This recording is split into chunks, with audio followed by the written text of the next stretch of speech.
100 kilogram per hour. Grabe no, ang lakas Apo. gumiling nito. Kayang-kaya naman paanda rin ng mga bahay. Kayang-kaya po.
Yeah, masaganang araw po sa ating lahat. Kasama po natin ngayon yung isa sa mga kasamahan natin dito sa RM Metalworks. Si Ma'am, pakilala ka naman. Heidi po. Yan, siya po yung palagi ninyo nakakausap kapag po wala ako. Siya po yung makakausap po ninyo.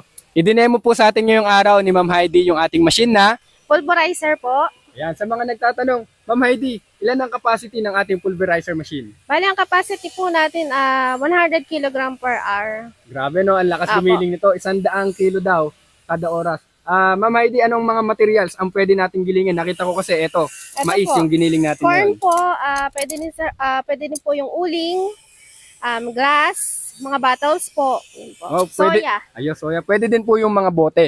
No? Apo. Yan ang kainaman dito sa bagong disenyo nating pulverizer. Napakaraming mga pwedeng materialis na gilingin. Ma'am Heidi, ano po ang motor natin na gamit dito sa ating pulverizer machine? 3 horsepower po na 3 electric horsepower. motor. Yon. Kayang-kaya naman paanda rin ng mga bahay. Kayang-kaya po, pinipindot lang po siya, i-start. Ayan. Kaya napakadaling paanda rin kahit hindi ganun ka-technical o sa pag-handle ng mga machine yung ating mga client, kayang-kaya po yung paanda rin.